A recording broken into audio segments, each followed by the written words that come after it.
haven't done it. Okay. Well, I'll make the suggestion that you've killed him, Jamie. You make that suggestion and I'll fight it to the day I die. Because one day, you guys will be in trouble because you are absolutely wrong. I don't know how I'm going to prove it, but you are wrong because I have not done it. There's monsters here in human form.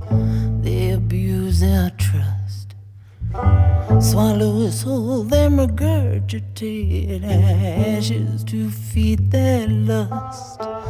Monsters say they love us, but monsters don't know how. This is the truly disturbing case of 13-month-old Preston Davey, who was adopted by two pedos in the UK and then literally essayed and tortured to death. This beautiful baby boy's short life will make you sick and it'll break your heart. But because it causes us pain doesn't mean the story should be ignored. Instead, it should make us want to learn more on how to prevent this sort of abuse from ever happening again. This case is still on trial, so I must add that all suspects are innocent until proven guilty in court.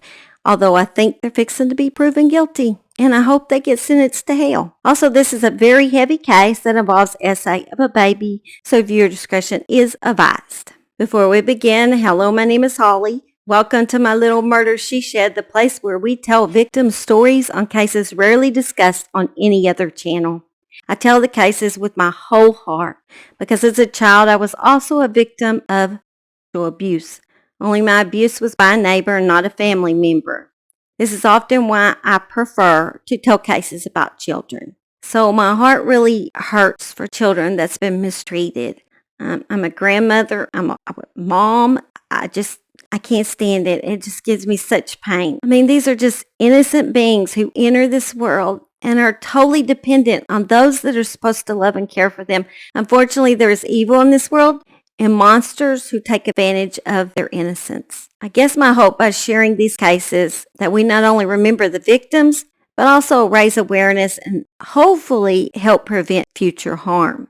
If you'd like to follow me, make sure you subscribe and hit the notification bell. Just an Oklahoma country girl that tells true crime right from my she shed. I'd love to have you. Preston Davey was born on June 16, 2022. Because of serious concerns surrounding his biological family's circumstance, he was taken into care shortly after birth and placed with foster parents when he was just 5 days old. A year before Preston was even born, high school teacher Jamie Varley and his partner John McGowan-Fazakerley, who was a sales rep, had applied to adopt a baby. They were a gay couple who said that they desperately wanted children, that it would be a dream come true to be able to adopt a baby boy. By March of the following year, the pair had successfully completed the adoption approval process. As part of that process, extensive assessments and background checks were carried out to determine their suitability as adoptive parents. I mean, Jamie was employed as a high school teacher, a profession that also required background screening and safeguarding checks. He worked with children, yet thought he was safe. Sometimes those are the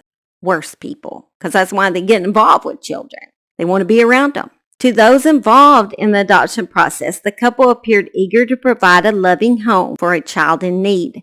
On February 2023, Jamie and John visited Preston's foster parents' home for the first time to see this little boy that they'd soon be adopting. The men learned through the foster parents that Preston did not sleep well and he had reflux, which made him spit up his formula.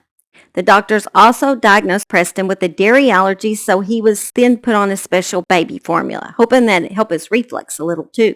This condition could have also been the cause of some of his sleeping issues by causing pressure in his throat when he's laying down and possibly some pain in his stomach.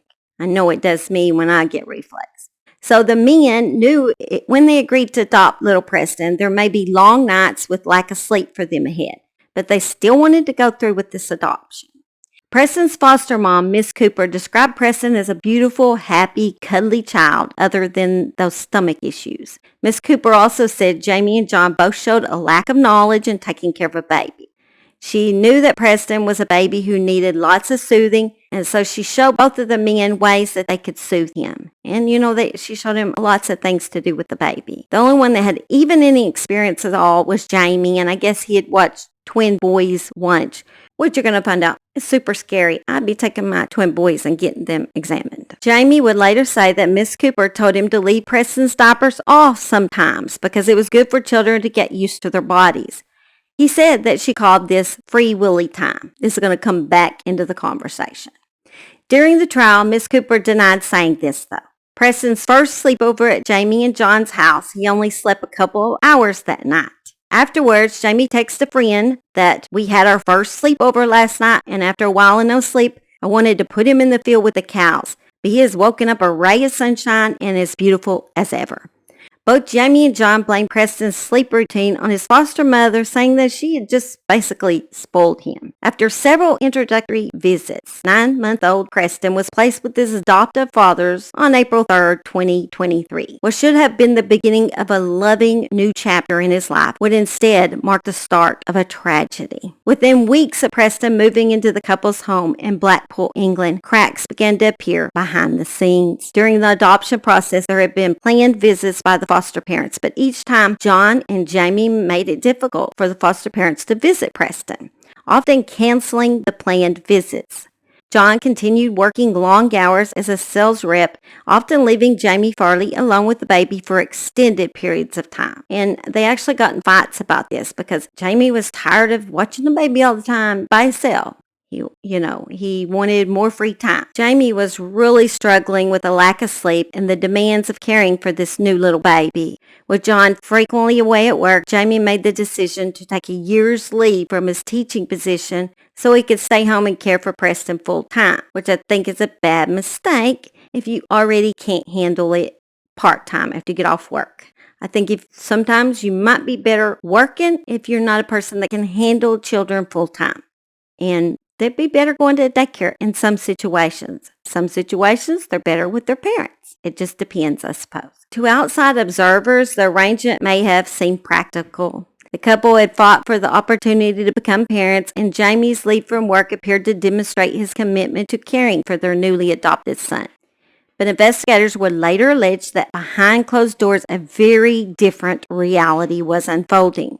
Preston continued not to sleep at night. A friend texted Jamie asking how he was doing with the new baby, and Jamie described Preston as annoying, whiny, crybaby, and also texted that night times were a complete nightmare. He also texted his friend, Preston is so needy and screams like he is being killed at night. On April 6th, Jamie texted his sister, he's dead meat today. Didn't sleep last night after 11:30, up every 1.5 hours. This is a video of Preston that Jamie sent his mother. I love you, I love you, I love you. The daddies on the bus say I love you all through the town. After sending this video, he then texted his mother saying this was before he was murdered and then put to bed. Foreshadowing there. Neighbors heard Preston crying day and night. It was so bad that John went over to the neighbor's home and apologized to them.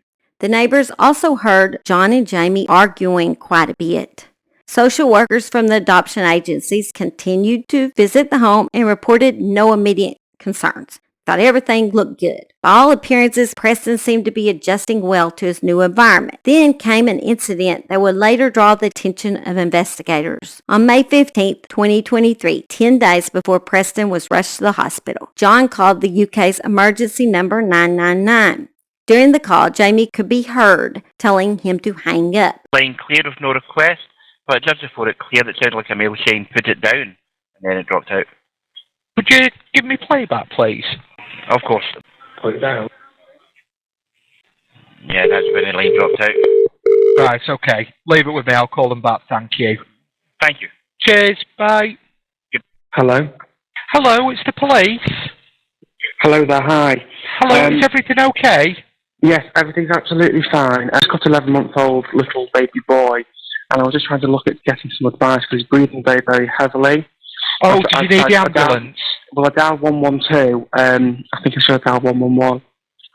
Right, okay. Yeah, call 111. Just want to get a bit of advice, so obviously come through to the police. Yeah, call 111, call pal, 111. okay. All right, yeah. Thanks so much. Bye. When authorities called back, Jamie explained that they had intended to contact 111, which is the UK's non-emergency medical advice service. Roughly 2 hours later, John contacted 111 and reported that Preston had experienced breathing difficulties and was unable to hold his head up properly.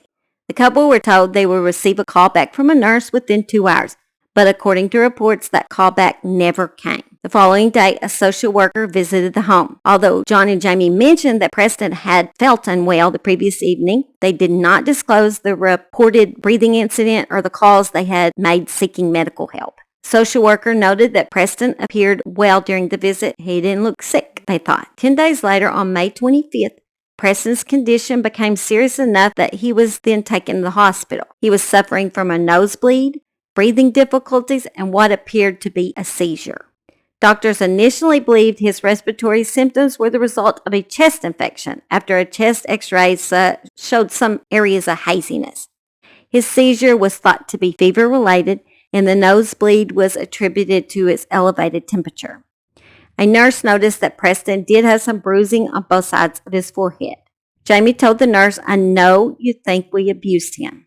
So I guess she thought, that's weird, and she reported this to the police, but nothing really came from the claim. At the time, no one realized that these symptoms and bruises might be a sign of something really, really bad, way more sinister. Preston remained under observation in the hospital for a couple of days and appeared to have recovered. The next time Preston was seen at the hospital on June 30th, he had a rash and some bruising, but Jamie said the bruises were because Preston had pulled a toy box onto himself. He even showed them a video of Preston pulling this toy box over. The police would later find out that the video was actually made 12 days before Preston was seen at the hospital. So he already knew that Preston had done that, so I guess he decided, I'll use this as an excuse. A few days later, a social worker visited their home and noticed Preston appeared pale, clingy, and appeared to have, very little energy. He's an energetic kid, and he didn't have much. By July 6th, Preston was again brought to the hospital, but this time he had a fracture to his left elbow. Jamie told hospital staff and the social worker that they had gotten up the night before because Preston was crying, and when he guided him to lay back down, he accidentally twisted Preston's arm. The reason was accepted, and Preston's arm was put in a cast, and he was sent back home. Preston's next hospital visit would be his last. Just a few days after Preston received his cast, Jamie showed up unannounced at a friend's house. Jamie told his friend, I think it was a work colleague, that he is not doing well mentally and they had been having dark thoughts about drowning or suffocating Preston. The friend never discussed his mental struggles with anyone because she said she had also had dark thoughts after her baby was born.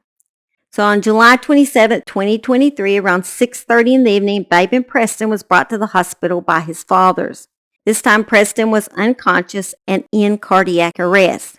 Jamie told the hospital staff that Preston had been in a bath chair in the bathtub playing in bath water. So he just went in the same bathroom, and I guess there was a bathtub and a shower right by each other. And while the baby was playing in the bathtub, Jamie went and took a 2-minute shower, he said. But he had to go in the other room and get his clothing. So he went in the other room, threw on a shirt, threw on pajamas, and by the time he came back, he said the little baby was submerged under the water. So I panicked. I just panicked and sort of ran to him because I couldn't hear him or anything like that. He wasn't making any noise. He just had his, he had his leg sort of in the seat. On reflection now, as he pulled himself up on the side of the bath and then just stumbled because he's weak on one arm. I just grab him out, rip him out, rip the seat out, throw that into the sink that's right next to the bath, and I put him on the floor, and as I get him out, he sort of gasps. So I thought, oh, thank God, that could have been far worse. Thank God I got back in time. Put him on the floor, sort of wrapped the towel around him, so I didn't want to drop him as I'm doing it, so I put him on the bathroom floor, go to his room, put him on top of his baby changer, of which I put his nappy on, put his baby grow on, and then he was sick. He was sick all down his baby grow. That went over the changer, so I put him on the floor. And he was just he was there. He was responding to me and things like that. And I just thought, oh my God, that could have been far worse. Gave him a cuddle, told him it was going to be okay. And sorry, didn't mean to leave you out, silly boy sort of thing. And he's on the floor. And he sits up really well. He sits up really well now, but he was just sort of like swaying, just wasn't really with it. And then he was sick again, so the second time that he was sick, but the sick come out of his nose, so I rubbed his back. I was rubbing his tummy. And it was just coming out of his sort of like mouth. It was a bit like he'd swallowed lots of water and was uncomfortable, and his breathing was a little bit hoarse. So I thought, he's got water on his chest, so I'm hitting the back of his chest to try and get up, panicking. I've got my hand around his mouth here, patting the back of his neck and his back, just trying to help him. And anyway, he just sort of went, just zoned. He was there, he was following my finger, he just wasn't, I just knew obviously something was wrong with him. He claimed he managed to revive him, but by the time John had gotten home from work, Preston had begun to deteriorate again. Hospital staff noticed that Preston wasn't wet at all, not even his hair. No water was coming out of his nose and mouth during compressions.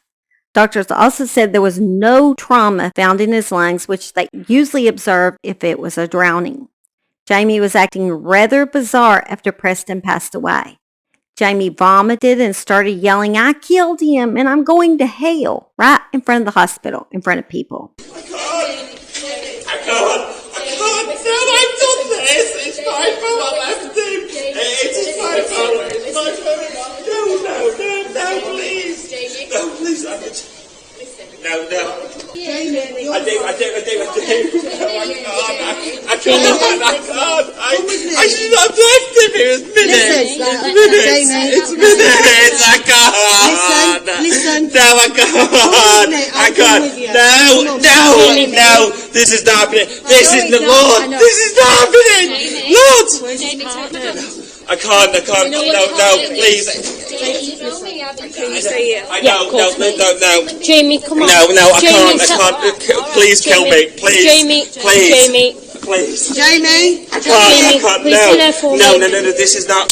Jamie. No. Jamie, look at me. No. Jamie, look at me. Look, John. Your son needs you. He doesn't need me. This is my fault. I left him literally 2 minutes when I went and got changed. Jamie. He was in his chair. Jamie, your son needs you. Mom. Jamie, come on. Jamie, listen to me. Mom. Your son needs you. I want you to come with me. Please get my mom. She's coming. She is. But I want you to come with me because he needs you, okay? Come with me.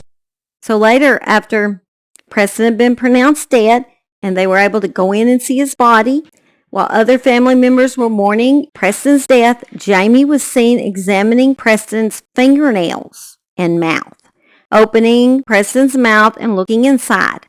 And a police officer actually observed this behavior. And that's weird. And looking in his fingernails. I don't know if he's trying to clean under them or what. And Jamie just kept telling the police officer that's new when he would observe a bruise or cut in and around Preston's mouth. After Preston passed away, the autopsy easily ruled out drowning. The ME said the cause of death was acute upper airway obstruction. This gets disturbing. The ME noted 40 different injuries on Preston. 30 was external, 10 were internal. Preston had multiple bruises to his face, head, his mouth, and behind both ears. Some bruising to the sides of his forehead appeared to be caused by it being gripped. Bruises on his left eye was consistent with Preston being slapped. The little boy's bottom was described as abnormal. The ME described some of the injuries as most unusual and even believed some of the bruising was caused by human bite marks. There was bruising to the back side of his bladder, which was suggested he had been sexually assaulted, according to the ME. Most disturbing all were the injuries hidden inside his mouth and throat. Preston had a large bruise at the back of his throat. The little thing that attaches your tongue under there had been torn. According to the ME, these injuries were consistent with excessive force being used to push an object deep into the child's mouth and throat. What had first appeared to be a tragic accident was now being viewed as something much darker. The evidence suggested that Preston's sufferings had not begun on the day he died. You know what you're thinking. I'm thinking the same thing, that the object he put in his mouth We're both thinking the same thing. We know what happened to this child. This child suffocated, most likely, from what Jamie was inserting in his mouth. And I cannot say, but you guys know. Y'all know what I'm trying to say. Most likely, he died from that, guys. It's just sickening, disgusting. That's a monster. That's a true monster. Jamie and John were then taken to the police station and interviewed. Police searched their home and seized their electronics. What was found in their phones was truly disturbing and showed proof that Preston was sexually assaulted for the 4 months he lived with these monsters. All the video images were found on Jamie's phone only, but some of them had actually been sent to John's phone. Remember, Preston started living with the men on April 3rd. A video was found dated April 17th that showed Preston naked and playing with his private parts while laying on a playmat. I mean, it started quickly, apparently. Jamie said his foster mom called this free willy time, and he felt it was quite natural. That's his excuse for that. A few days later, there was a video of Jamie and Preston naked in the bathtub together. Preston was sitting between his legs facing him, and Jamie was seen laughing because Preston was staring at his private parts. And during the end of the video, it appears that Preston moved his mouth between Jamie's legs with his mouth open. No, we don't need much of an imagination here to figure out how Preston could have died by obstruction of his airway 4 months after living with these horrible, horrible predators. Basically, or at least in my opinion, this baby was being adopted to be like a little plaything for these men. But they were annoyed because he would cry a lot and wouldn't sleep. I imagine he was in pain from what they were doing to him. There was a video of Jamie and Preston at the park, and Jamie was swinging Preston around so fast that Preston's eyes were rolling back in his head. Later, he even added music to this video so he could watch it and perhaps laugh at the way he was torturing this little baby.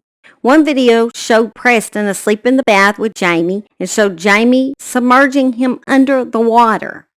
There are several videos where Preston appears to be sleeping, and it makes me wonder if Jamie had actually drugged this little baby so he could do what he wanted to him, and he wouldn't have to hear him scream or cry while he was doing disgusting things to him. I've not seen any report that says they did a toxicology screening on Preston, but in my opinion, I believe it should have been done because I think he might have been drugged.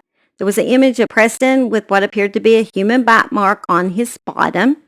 4 days before Preston passed away, there are pictures of him appearing to be asleep in his cot with his arm draped over the bars and his neck is pressed up against the top bar. Preston's mouth and lips appear blue as if there was a lack of oxygen. His little legs are spread apart, dangling in a frog-like position under him. Jamie took pictures of this baby while he's like that and then invited John up to look at him in this position. John was downstairs cooking dinner at the time. Jamie insisted that Preston would often fall asleep in weird positions, which they found funny. Can't imagine observing my child's mouth being blue and then not instantly grabbing my child up out of that position. Instead, Jamie took pictures and invited his significant other to come view their baby in this position. In another video from Jamie's phone, Preston is in the bathtub naked with Jamie, and the little boy seems very happy. He's cooing and laughing, normal little child. When suddenly Jamie shouts boo at him so loud that when the video was played in courtroom during the trial, everyone was shocked at how loud he screamed boo. In the video, you can see Preston crying and just looking terrified. What the heck? You say you're tired of him crying, but you're going to make him cry more. It makes no sense. It helped me make sense. Here's Sai. There's Sai. He's down here, so is Max back there. They're both in here. Speaking of dogs, in one video, Jamie is seen encouraging his dog Max to step on and lick Preston. Preston is visibly upset and appears to be trying to swat the dog away. At no point did Jamie try to get the dog away. He just kept encouraging the dog to continue bothering Preston and laughing about it. On this same day, there was a video of a naked Preston being on top of Jamie's bare legs in the bathtub. This video, Preston, they said he didn't look well. His eyes appeared glazed and his face was red. We probably know what happened. Just saying. I know this is disturbing and I apologize, but I think every child's story needs to be told, whether we can stand to hear it or not. There are images dated May 5th in which Preston is naked in the bathtub with no water. He appears asleep, unconscious maybe, and his naked body is laying on top of a baby's hooded towel. Preston's head has been placed inside the hooded part of the towel. There were 33 images, and they appear to be taken for a period of 43 minutes. So basically, for some reason, he laid this baby in an empty tub and took lots of pictures of him. Prosecution thinks that some of these videos and images were like trophy images, trophy videos that he could watch later and be like, this was after I did this to this baby. There are really no photos or videos with John in them, although some were sent to John's phone, but they did find John's DNA of his on Preston's cot. Now, are you responsible for any of these offences that you've been arrested for? That's causing or allowing the death of Preston? No. Are you responsible for any assault on Preston? No. Or ill treatment? No. And how did the relationship go from when Preston came into your life? Oh, it was like everything that we wanted has all kind of come true. It was, our little love, our little boy, and it's all we ever wanted, and he was just so perfect. Although John is still trying to say he's innocent and knows nothing about what Jamie was doing to Preston, there is evidence on John's phone and his DNA that says otherwise. Meanwhile, the social worker who continues to make home visits states that Preston continues to thrive inside that house. She said he appears happy and that he's starting to seek comfort and reassurance from these two men who were abusing him the whole time he's living with them. She was took. She needs to find her a different job, I think. On many of the images and videos, Preston was seen with bruises. There was video footage where Jamie had left his phone propped up in the bathroom and left Preston in a tub of shallow water for 14 minutes alone. In the video, Preston appeared to be in distress, crying, whining, and attempting to climb out of the tub by himself. Jamie said the whole purpose of this video was to get Preston to learn to play alone. He left him in there in water to teach him a valuable point, I guess, other than drowning. Another video is found where Preston appeared to be very sleepy, and Jamie is playing the soundtrack Moana really loudly and shouting boo at him deliberately, trying to keep Preston awake. That is complete torture when you're sleepy and someone is bothering you. That is torture. A video posted on June 23rd, Jamie is seen moving Preston vigorously to the song Let's Twist Again. Preston's head is being forced to wiggle in every direction, and he is staring blankly, like he's just zoned out. No emotion, not laughing or appearing to enjoy that in any way. Another image was a picture of Preston's cheeks spread, these cheeks down there. He said he took this picture because he planned to show his mother that it looked sore and asked her if Preston looked normal down there. The prosecution argued that Jamie took it as sort of a trophy or memento after he had abused Preston. The day Preston died started out where John and Jamie took Preston to Jamie's mother's home. They all spent some time there before meeting with a mortgage advisor about buying a new home. During the meeting, they actually left Preston with Jamie's mother, and then Jamie, who drove separately from John to the meeting, he drove back to work, and then Jamie drove back to get Preston from his mother's. This was all captured on CCTV footage. Jamie arrived back home at Blackpool at about 3 in the afternoon. Then a video was recorded on Jamie's phone of Preston laying in Jamie and John's bed with a onesie on. In the video, Preston can be seen struggling for air, gasping and grunting with his arms lying to his side and still. This video was posted to Jamie's Snapchat account, but he did not share it with anybody else. He just posted it on there. 5 minutes later, he can be tracked online messaging someone trying to buy a kayak he was interested in while his baby is struggling to breathe. Then an hour after this, around 5:30 that evening, he decided it was time to call John at work and tell him that Preston was having trouble breathing because he found him submerged in water while bathing him. John returned to the home around 6:15 and they took Preston to the hospital. A nurse practitioner said Preston was in cardiac arrest when he arrived and he wasn't breathing. She said his lips and tongue were very swollen. The hospital staff worked on Preston for about 50 minutes and he was pronounced dead at 7:18 that evening. John and Jamie were able to bond out while they waited for the trial. After they bonded out, they moved into their new home together.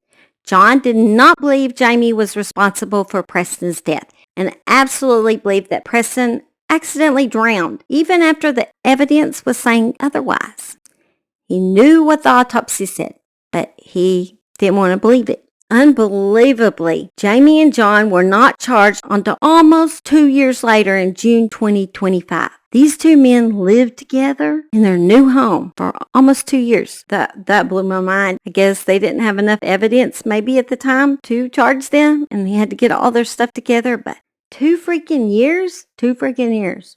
I'm surprised they didn't let them adopt again. Jamie Varley, now 38, is accused of murder, manslaughter, essay of a child under 13, inflicting grievous bodily harm, 5 counts of child cruelty, and further counts of making, taking, and distributing indecent images. There is no evidence of natural disease to account for the death of baby Preston. Acute upper airways obstruction has caused the collapse of him, but he was also sexually abused. Preston's been bruised. He's got bruising to his bladder. He's got a torn frenulum. You have videoed him in difficulty for 1 hour and 45 minutes before you've even took him to hospital. I haven't done it. Okay. Well, I'll make the suggestion that you've killed him, Jamie. You make that suggestion and I'll fight it to the day I die. Because one day you guys will be in trouble because you are absolutely wrong.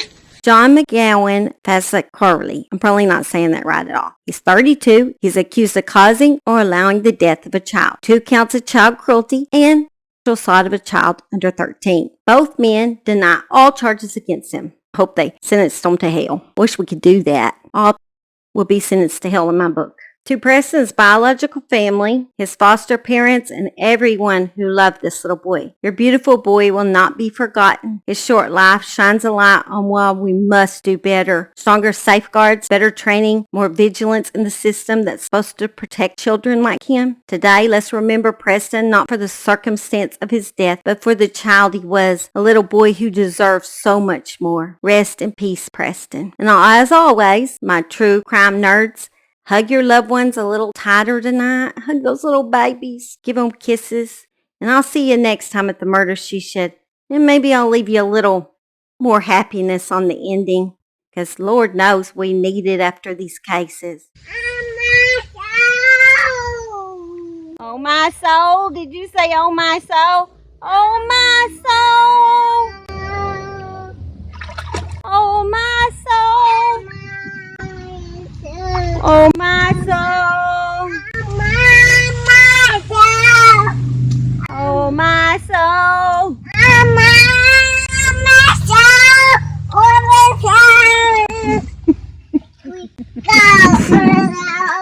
Oh my soul.